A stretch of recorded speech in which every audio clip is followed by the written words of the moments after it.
সেই জুতোটা মিরাজ পায়ে লাগিয়েছেন এবং ভালোভাবেই সেটার ব্যবহার করছেন।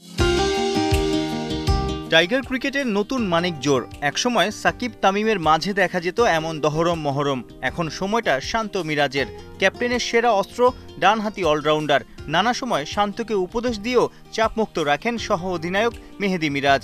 বল ঘুরিয়ে 2 ইনিংসেই ফাইফার। চট্টগ্রাম টেস্টে মিরাজ বেশি মুগ্ধ করেছেন উইলোর ঝলক দেখিয়ে। টেল এন্ডারদের নিয়ে অমন ক্যালকুলেটিভ ব্যাটিং, অসাধারণ সেঞ্চুরি। সাকিবের অভাব তো একদমই টের পেতে দিচ্ছেন না magician Miraz. Good to see Miraz, এই অলরাউন্ডার আমাদের সবসময় ছিল একজন সাকিব আল হাসান, তাকে হয়তো আমরা নিয়মিত পাবো না, বাট সেই জুতোটা মিরাজ পায়ে লাগিয়েছেন এবং ভালোভাবেই সেটার ব্যবহার করছেন। যেই পজিশনটায় মিরাজ খেলে নাম্বার 7, খুব ইম্পর্টেন্ট এবং ইউনিক পজিশন।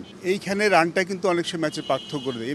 মিরাজ যখন রান করছে, দেখুন মিরাজ যখন রান করে সেই ম্যাচগুলিতে আপনি খেয়াল করে দেখবেন বাংলাদেশের ম্যাচগুলি জিতছে। রান তো সবাই করে, সব রান ইম্পর্টেন্ট, বাট যখন রানটা জয়ের জন্য সাহায্য করে সেই রানটা বেশি ইম্পর্টেন্ট হয়। এবং মিরাজের ইনিংসগুলি ম্যাক্সিমাম ইনিংস দেখবেন উইনিং রেশিও অনেক বেশি। যদিও বড় জয়ের প্রশংসার সাথে চট্টগ্রামের পিচ নিয়েও চলছে সমালোচনা।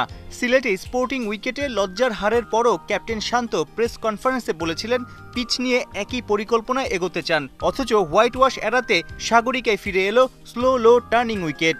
জিম্বাবুয়ের সাথে প্রথম টেস্ট ম্যাচের পরে কিন্তু আমরা কন্ডিশন পাল্টে ফেলেছি, স্পিন উইকেটের কথা পাল্টে ফেলেছি। আই হোপ আমাদের এটাই হয়তো ওয়ান অফ টেস্ট ম্যাচ হবে যখন আমরা র্যাঙ্কিংয়ের নিচের দলগুলির সাথে খেলবো। দেখুন আমরা যখন আফগানিস্তানের সাথে খেলেছি, আয়ারল্যান্ডের সাথে খেলেছি, তখন কিন্তু আমরা স্পোর্টিং উইকেট প্রডিউস করে জিতেছি, ভালোভাবে জিতেছি।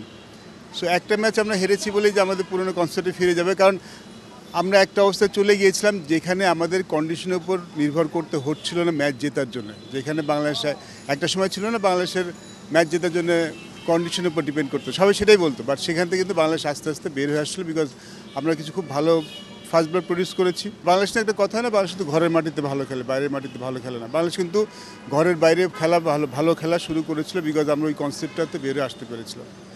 সো আমি আবার বলছি I hope it's just one of test match যেটা আমরা করেছি। আই হোপ এটা আমাদের সে পিছন দিকে ফিরে নিয়ে তাকানো হবে না। 3 দিনের টেস্ট শেষ। বৃহস্পতিবার ঢাকায় ফিরেছে গোটা দল। দিন 4 বিশ্রাম। 5 মে থেকে মিরপুরে শুরু হবে অনুশীলন। জানা গেছে 14 মে আরব আমিরাতে গিয়ে স্বাগতিকদের বিপক্ষে 17 ও 19 তারিখ জোড়া টি-20 খেলবে বাংলাদেশ। এরপর 5 ম্যাচের টি-20 সিরিজ খেলতে পাকিস্তান যাবে টাইগাররা। সাইফুর রূপক, 71।